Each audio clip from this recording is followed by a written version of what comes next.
అందరికీ నమస్కారం. మరి తిరుమల తిరుపతి దేవస్థానంలో ధ్యాన మహాయాగాలకు నిర్వహించినప్పుడు కొన్ని లక్షల మంది మరి ఫ్లోటింగ్లో రావడం వెళ్ళడం అనేది వివిధ రాష్ట్రాల నుండి రావడం జరుగుతుంది. మరి ఇక్కడికి వచ్చిన భక్తులందరూ గతంలో కూడా కాలినడక ద్వారా వెళ్ళినప్పుడు అక్కడ దర్శనం టికెట్ ఇచ్చేవాళ్ళు. మరి వాటి యొక్క టికెట్ వల్ల కాలినడక నడిచిన వాళ్ళకు ప్రత్యేకంగా క్యూ ఉండేది. ఆ క్యూ ద్వారా ఇలాంటి వారికైనా కూడా 3 గంటల లోపల దర్శనం కంప్లీట్ అవుతుండే.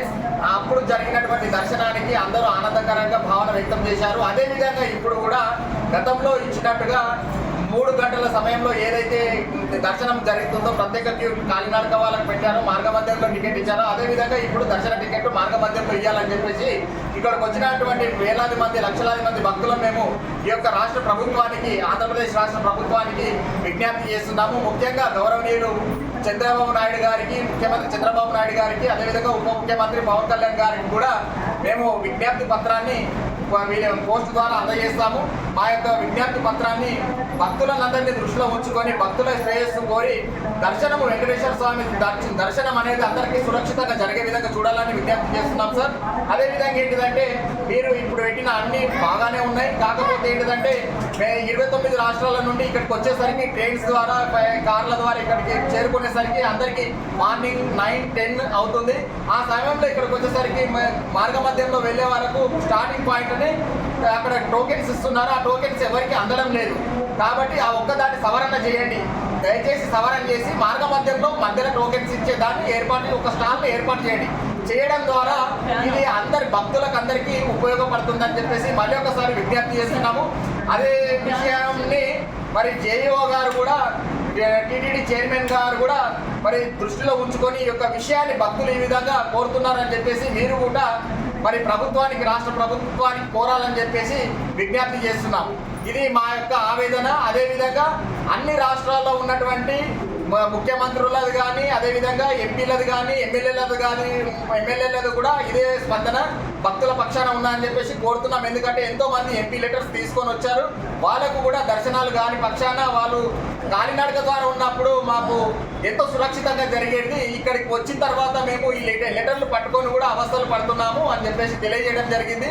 ఇతర రాష్ట్రాల నుండి వచ్చిన ఎంపీ లెటర్స్ వచ్చిన వాళ్ళు కూడా వీటన్నిటికన్నా సురక్షితమైన మార్గం ఏంటంటే కాలినడక వాళ్ళకు మార్గ మధ్యంలో టోకెన్లు ఇవ్వడం ద్వారా దర్శనం అనేది 3 గంటల లోపల అయిపోతుంది. కాబట్టి దీన్ని ఇమీడియట్గా ఇంప్లిమెంట్ చేయాలని చెప్పేసి మనస్ఫూర్తిగా కోరుకుంటున్నాము. అదేవిధంగా ఇక్కడ ఉన్నటువంటి భక్తుల లోపల వారి యొక్క అభిప్రాయాలు కూడా మీ దృష్టికి చేరవేస్తారని చెప్పేసి తెలియజేసుకుంటున్నాము. నమస్తే అండి, నా పేరు రాధా, మాది బళ్ళారి, కర్ణాటక నుండి వచ్చాము. నిజంగా ఈ తిరుపతి వెంకటేశ్వర స్వామి దర్శనం అంటే ఎవరికి ఇష్టం ఉండదండి, చాలా ఇష్టం. కానీ అక్కడ దర్శనం చేయడానికే చాలా భయం వేస్తుంది. తొందరగా దర్శనం అయితే కాదు. తర్వాత చిన్నపిల్లలు, పెద్ద వయసు ఉన్న వాళ్ళు కొంచెం అవస్థలు పడుతున్నారు. దయచేసి దాన్ని దృష్టిలో ఉంచుకుని కొంచెం దర్శనం తొందరగా అయ్యేలా చేయాలని అందరికీ విన్నవించుకుంటున్నాను. ఎక్కడ చెప్పాలో అర్థం కాదు. నిజంగా ఆ కలియుగ దైవం అంటే కాస్ట్లీ దైవమే అని అనిపించింది నాకు. తిట్టుకున్నా నిజంగా. తర్వాత మళ్ళీ క్షమాపణలు చెప్పుకున్నాను. ఎందుకంటే అంతసేపు వెయిట్ చేసి ఎంతోమంది ఎంత సఫర్ అయ్యారు అసలు. దయచేసి సార్ చెప్పిన విషయాలు దృష్టిలో ఉంచుకోండి. ఎందుకంటే మనుషుల సంతోషానికి, ఆనందానికి దేవుడి దర్శనం ఉండాలి, కానీ వాళ్ళకి బాధ కలిగించరాదని నా అభిప్రాయం. సో అలాగే అక్కడ స్లాట్లో ఎంతోసేపు ఉంటున్నారు. 2 గంటలు, 3 గంటలు, 4 గంటలు ఒకే చోట ఉంటున్నారు. సో మేము చేసేది, మేము పిఎంసి తరఫున మాది ధ్యానము అని ఆధ్యాత్మికంగా మేము లోక కళ్యాణం కోసం ఈ పని చేస్తున్నాము. ఇది ఏ జాతికో మతానికో సంబంధించింది అయితే కాదు. ముక్కు ఉన్న ప్రతి ఒక్కరూ చేసే శ్వాస మీద ధ్యాస అనేది, ధ్యానం అనేది మంచి ఒక అభిప్రాయము.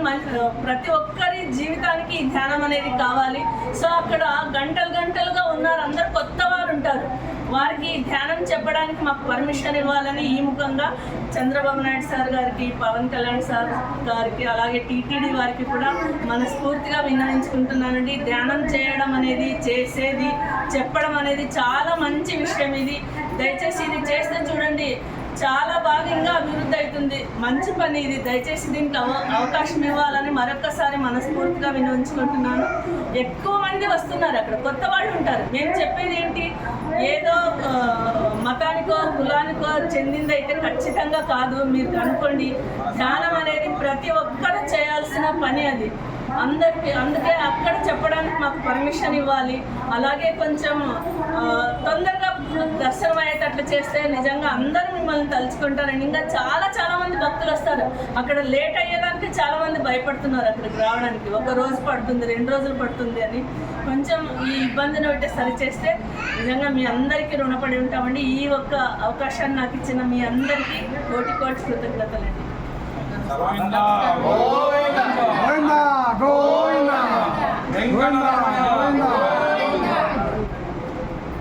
నమస్కారం, నా పేరు సుధా. మేము పొద్దుట వెళ్ళామండి టికెట్లు తీసుకోవడానికి. అసలు 4-5 గంటలు పట్టేసింది. ఇక్కడ టికెట్లు తీసుకోవాలంటే పైకి వెళ్ళి దర్శనం చేసుకోవాలంట.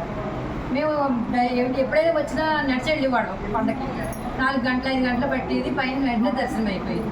నడిచి వెళ్ళినందుకు అసలు కష్టం అనిపించలేదు. ఇక్కడ మాత్రం కింద మాత్రం 4-5 గంటలు ఉండి టికెట్లు తీసుకుని వచ్చి మళ్ళీ పైన దర్శనం అంటుంది. ఇలాగ చేశారని నాకు అర్థం అవుతుంది. మెట్ల ద్వారా వెళ్ళిన వాళ్ళకి దర్శనం టికెట్లు ఇచ్చేవారు కదా, బాగానే ఉంది కదండి. అది మార్చేశారు ఎందుకు అసలు? అది ఎందుకు మార్చేశారు? ఎప్పుడు ఉండేలాగా చేయండి అలాగా. ఇప్పుడేమో 2 గంటలు 4 గంటలు 5 గంటలు ఇక్కడ లైన్లో బాగానే ఉంది. అక్కడ కూడా అలాగే పడుతుంది. కానీ ఆయన దర్శనం చేసినప్పుడు ఎందుకంటే అలా లాగేస్తారు? అంత కష్టపడి ఇక్కడ టికెట్ 5 గంటలు తీసుకుని అక్కడ రూముల్లో 2 గంటలు 3 గంటలు మొత్తం 10 గంటలు టైం పట్టేస్తుంది.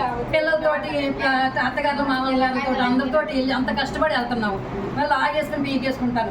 ఆయన దర్శనం చేసుకున్నప్పటికీ ఎందుకంటే అలాగే భుజాలు పట్టుకు లాగేస్తారు?